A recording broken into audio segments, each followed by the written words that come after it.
ሰላም ጤና ይስጥልኝ የቻናሌ ቤተሰቦች፣ የዕለቱን አጫጭር ሰበር መረጃዎችን ማስደምጣችሁ ይሆናል። በኢትዮጵያ ስደተኞች በከፍተኛ ረሃብ መጋለጣቸውን የዓለም የምግብ ፕሮግራም አስጠነቀቀ።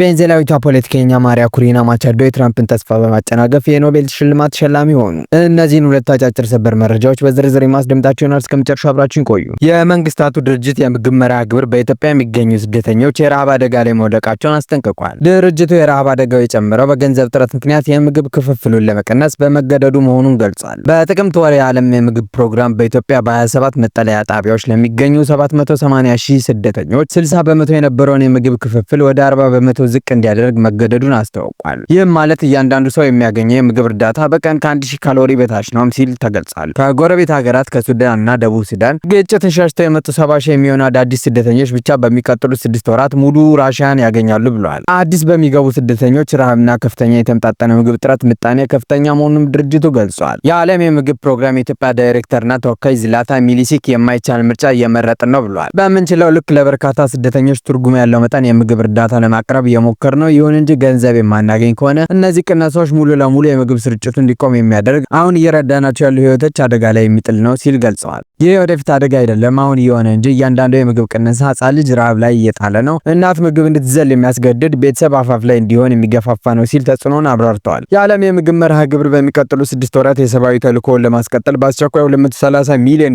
ያስፈልገኛል ብሏል። አስቸኳይ ገንዘብ ካላገኙ ድርጅቱ በመጪዎቹ ወራት በኢትዮጵያ ለሚገኙ ሁሉም ስደተኞች ሙሉ ለሙሉ የምግብ እርዳታውን እንደሚያቆም አስጠንቅቋል። ድርጅቱ ከፍተኛ የተመጣጠነ የምግብ እጥረት ለገጠማቸው ህጻናትና እናቶች የሚያቀርበው አልሚ ምግብ በአደገኛ ሁኔታ መመናመኑን ጠቅሷል። ታህሳስ ወር ላይ አልሚ ምግቡ እንደሚያልቅ የገለጸም ሲሆን ይህም ማለት ለ1 ሚሊዮን የተመጣጠነ የምግብ እጥረት ላለባቸው ህጻናት፣ ነፍሰ ጡር ሴቶችና ጡት የሚያጠቡ እናቶች ተጨማሪ ገንዘብ ካላገኘ ድጋፉን ያቆማልን ሲል ገልጿል። ድርጅቱ ባለፈው ሚያዝያ የገንዘብ እጥረት እንደገጠሙ ማሳወቁን አስታውሶ በለጋሾች እርዳታ የምግብ መርሃ ግብሮችን ማስቀጠል ችሎ እንደነበር ገልጿል። የዓለም የምግብ ፕሮግራም በደቡብ ምስራቅ ሶማሌ ክልል የ700 ሺህ ሰዎችን ፍላጎት ለማሟላት ከኢትዮጵያ መንግስት ጋር በቅርበት እየሰራው ነው ብሏል። አካባቢው በድርቅና ጎርፍ የተጎዳ መሆኑን ጠቅሶ ያለውን የተወሰነ የሰብአዊ ምግብ እርዳታ ሳይቀንስ ለማቅረብ እየጣረ መሆኑን ገልጿል። ተልዕኳችን ለወራት አፋፍ ላይ ሆኖ ቆይቷል ያሉት ዳይሬክተሩ ይህ የምግብ ዋስትና ለሌላቸው ኢትዮጵያና ስደተኞች የምናቀርበውን ድጋፍ ብቻ ሳይሆን ለአዲስ ቀውስ ያለንን ዝግጁነት፣ ለአዲስ የስደተኞች ፍሰት፣ ድርቅና የአየር ንብረት አደጋዎች የምናደርገው ጥረት ያዳክማል ብለዋል። የዓለም የምግብ ፕሮግራም ለመጨረሻ ጊዜ ለስደተኞች የምግብ ክፍፍሉን የቀነሰው እንደ አውሮፓውያን አቆጣጠር ግንቦት 2023 ነበር። ከዚህ ጊዜ ጀምሮ በሰብአዊ ፍላጎቱና በአቅርቦት ላይ ያለው ልዩነት እየሰፋ መሄዱንም ድርጅቱ አስታውቋል። በ2025 ከጥር እስከ ጥቅምት ባሉት ወራት ድርጅቱ በኢትዮጵያ ለሚገኙ 4.7 ሚሊዮን ሰዎች የምግብ እርዳታ፣ አልሚ ምግብ፣ የትምህርት ቤት ምገባና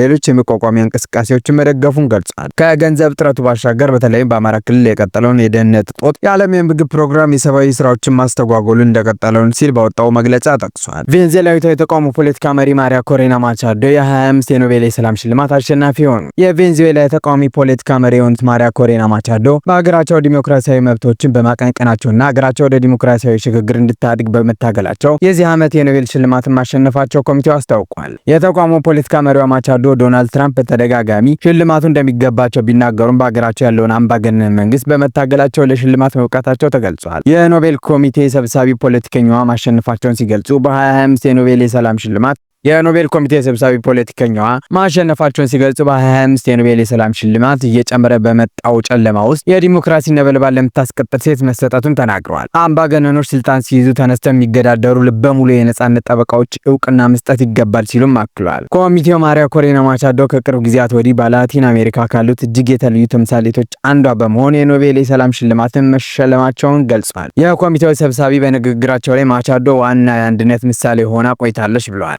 ዲሞክራሲ ማዕከላዊት ላይ የተቀመጠው ይህ ነው። ባንስማማም እንኳን በህዝብ የበላይነት መመራት አለበት የሚለውን መርሆ ለመከላከል ያለን ፍላጎት ነው። ዲሞክራሲ አደጋ ላይ በወደቀበት በዚህ ወቅት ይህንን የጋራ አቋም መከላከል ከመቼውም ጊዜ በላይ አስፈላጊ ነው ብለዋል። የ58 ዓመቷ ኢንጂነር ማሪያ ኮሪና ማቻዶ ባለፈው ዓመት በተካሄደው የአገሪቱ ፕሬዝዳንታዊ ምርጫ ላይ እንዳይሳተፉ በፍርድ ቤት ታግደዋል። ምርጫው በዓለም አቀፍ ደረጃ ነጻም ሆነ ፍትሃዊ አይደለም በሚል ውድቅ ተደርጓል። ምንም እንኳን በምርጫው እንደሚያሸንፉ ትንበያዎች ቢያሳዩም እንዳይሳተፉ በመደረጉ ፕሬዝዳንት ኒኮላስ ማዱሮ ለሶስተኛ ጊዜ አሸናፊ ሆነው በስልጣን ላይ ቀጥለዋል። ከምርጫ ውጤት በኋላ በመላ ሀገሪቱ የተቃውሞ ሰልፎች የተካሄዱ ቢሆንም መንግስት ግን ሙሉ በሙሉ መቆጣጠርና ዝም ማሰኘት ችሏል። በማዱሮ በዓለ ሲመት ዕለት በተዘጋጀ ሰልፍ ላይ ለጥቂት ጊዜ የታዩት ማቻዶ ከዚያ በኋላ ግን እስከዛሬ ድረስ ተደብቀው ይገኛሉ። ለአጭር ጊዜ በመንግስት የጸጥታ ኃይሎች በቁጥጥር ስር ውለው የነበሩት የተቃውሞዋ ፖለቲካ መሪዋ ወዲያው ተለቀዋል። ማቻዶ የኖቤል የሰላም ሽልማት ማሸነፋቸውን በተደበቁበት ሆነው ሲሰሙ በጣም ደንግጫለሁ፣ በደስታ ብዛት ደንግጫለሁ ብለዋል። የዋይት ሃውስ ኮሚኒኬሽን ዳይሬክተር ስቴቨን ቾንግ ትራምፕ የሰላም ስምምነቶች ማድረግ፣ ጦርነቶች ማስቆምና ህይወቶችን ማዳናቸውን ይቀጥላሉ ብለዋል። ቾንግ ለሰብአዊነት ልብ አላቸው፣ እንዲሁም እንደርሱ ያለ በፍቃዱ ተራራን ማንቀሳቀስ የሚችል ማንም የለም፣ የኖቤል ኮሚቴ ከሰላም ይልቅ ፖለቲካ እንደሚያስቀድም አረጋግጧል ሲሉ ጽፈዋል። ዶናልድ ትራምፕ ዳግም ስልጣናቸውን ከተረከቡ ጊዜ ጀምሮ ለኖቤል የሰላም ሽልማት በበርካታ ሀገራት መሪዎች እጩ ተደርገው ተመርጠዋል። ይሁን እንጂ ተሸላሚ እጩዎችን ማቅረቢያ ጊዜው የሚያበቃው ጥር 31 በመሆኑ በዚህ ዓመት ምርጫ ላይ ሊካተቱ አይችሉም ማለት ነው። የኖቤል ኮሚቴ ሰብሳቢ ማቻዶ ለነጻና ፍትሃዊ ምርጫ ከጠብ መንጃ ይልቅ በምርጫ ሳጥን ስልጣን ላይ እንዲገኝ ከ20 ዓመት በፊት መታገል መጀመራቸውን ተናግረዋል።